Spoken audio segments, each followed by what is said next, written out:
pretend I'm apathetic, Joe. I'm not, but let's say I am. Like what? I think it just doesn't matter whether these things are true, and we probably can't know anyway. What matters is the here and now and how we live our life. And besides that, if there's something after death, well, then I'll find out then. What about that, Joe? Well, I think that, well, for one thing, it's like the one of the interesting things about God is that he intervenes as a thesis at both the level of hierarchical causality, but also very much at the level of linear causality, right? Like, it's all very well saying, oh, I don't care what happens after I die. But, like, I don't know, man.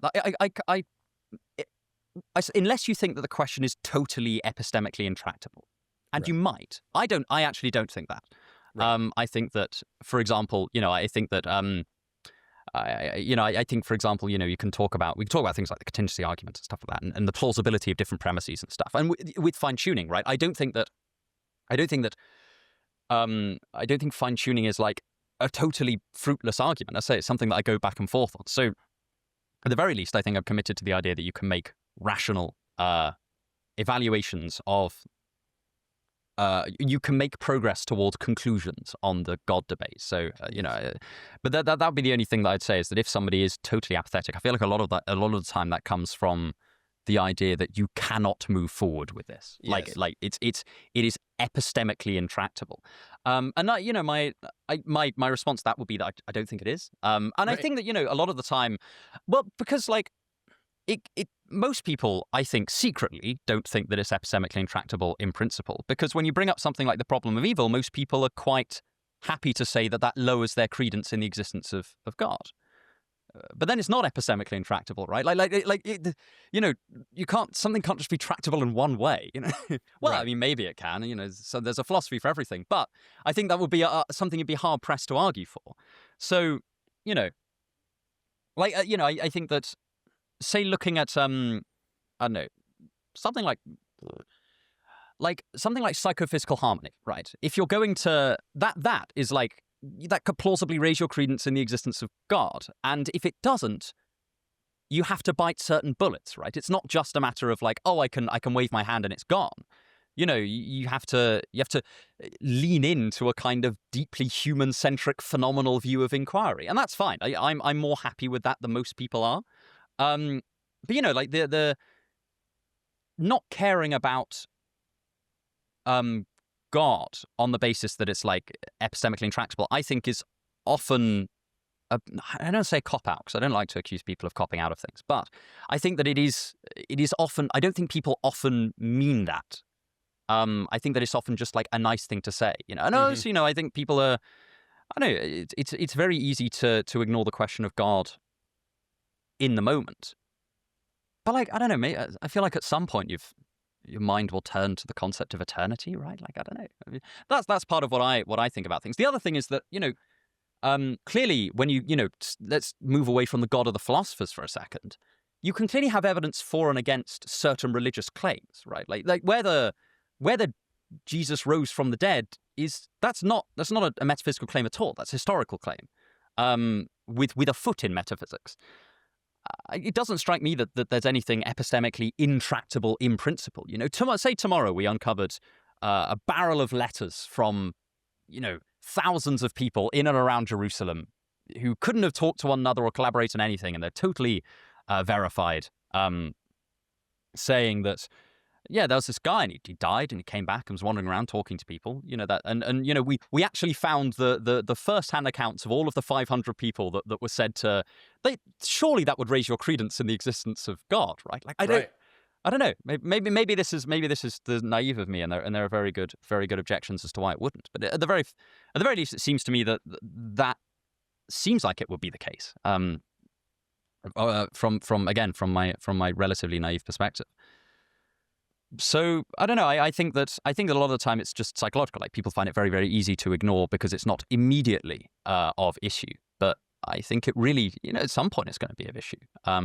If you're, we all die at some point, and also, it's.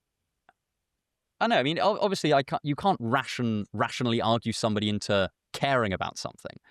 But I do think that a lot of the like total apathy around the question of God's existence is a matter of habit rather than a matter of reason. It's like, oh, well, I haven't thought about it for a while. My parents might not believe in God. My friends might not believe in God.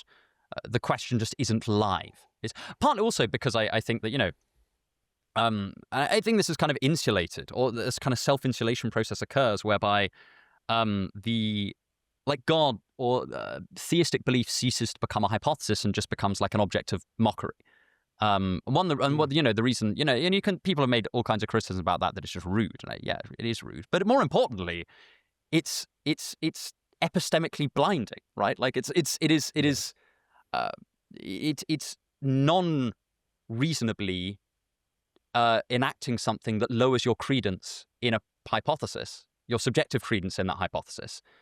And that's an epistemically not sound thing to do, which is why we talked about the fine-tuning argument earlier, and we ended up sort of at a bit of an impasse. But it wasn't like, the impasse wasn't that, oh, and therefore God is ridiculous. The impasse was that we've got this like unsolved, or we've got this like seemingly difficult problem in the fine-tuning argument, and we've also not got a great response from the non-theistic side if that bridge can be bridged. That's not like, that is the conclusion of that argument, that like, when you're in the weeds of it, it's very hard to argue that theism is totally ridiculous. It's only when you stand back and think and kind of treat it separate from any of the arguments for it that it becomes like, oh, this seems really silly, right? Like there's an old man on a cloud, la-di-da-di-da. Like it's very easy to lampoon it, but it's very easy to lampoon lots of things, right? Like, imagine, like, I always like to use the example of, imagine if somebody like introduced you to formal logic and they were just like, hey man, like, yeah, we draw these like squiggles on the whiteboard, and then like we like find out that actually piano arithmetic is incomplete. And it's like, yeah, okay, you can make it seem ridiculous, but it's not ridiculous, right? Like, just because you say something in a silly voice doesn't actually mean that it's silly. You can say anything in a silly voice, So true. But so yeah, I don't know. I think that accounts for a lot of the like actual, like people actually not taking the proposition of God seriously at all. But I think once you, I think it's very difficult to not take it at least partly seriously when you're in the weeds of it. I think the other thing is that by the time that an argument for the existence of God filters down into like public discussion, it's sort of 3 or 4 steps caricatured from as it's actually given. If you compare a paper on the fine-tuning argument, or like the divine hiddenness problem is another. I really like the divine hiddenness problem. I think it's soluble, but I really like it. I just think it's really interesting. And but if you compare a paper on that versus what happens when you get down, when you see a atheist versus theist debate, or the problem of evil is another one, it's sort of 4 or 5 steps removed from the arguments as they appear in the literature. Right. And I think this really gives people the impression that papers arguing for theism are just silly, but they're not. It's just that you've got like 3 steps of guy wearing Donald Duck costume away from the actual argument. Probably is actually probably the best example of this, right? Because something like an argument like, we are imperfect beings and thus we should not expect to be automatically reconciled with a perfect being, gets transformed 4 or 5 steps down the line to whoever's suffering deserves it, which of course isn't what that means. That's not the same thing.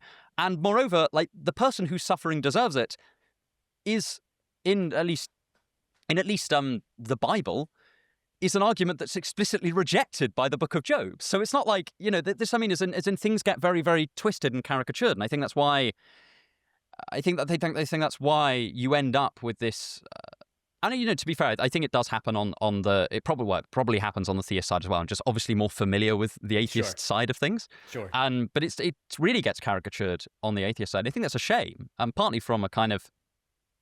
because I kind of just want people to get the most sophisticated versions of arguments. I think that's good. You're more likely to come to the correct conclusion if you have those. But also because I think it leads to this kind of situation where it's very difficult for non-theists and theists to talk to one another. I think on the theist side, this has its own caricatures, but they just tend to be better known. Like, the caricature of like, oh, well, your granddad's a monkey or something, like this. I was going to say, like people yeah. know that that's a caricature, right? Like but whereas people don't know right. that we live in a fallen world is, the kind of, or we are imperfect beings, and thus we should not expect to be in automatic relationship with a perfect being. A lot of people don't necessarily know that that's what people are getting at with that kind of defense of the existence of, or that kind of defense against the problem of evil. I think genuinely the popular understanding of it is whatever bad thing happens to someone, they deserve it. And I think that is like, I think the misconceptions are probably more popular there. But then again, I have a skewed sample, right? Because partly because the UK is not a very theist country, but also because obviously I spend my time talking to non-theists.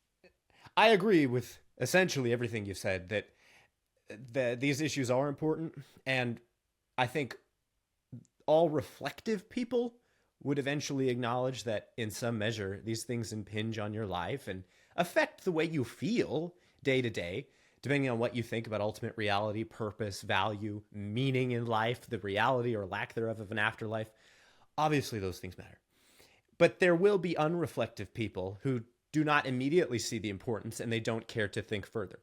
And to those people, I don't really have anything to say, and I don't think anything needs to be said. Like, for me, I think these things are important, and I think it's pretty clear that those who disagree are mistaken. And the conversation is happening. There are plenty of people discussing this in journals of philosophy and online and in popular culture. And, if there are others who don't want to participate, all right, that's okay. The conversation will carry on.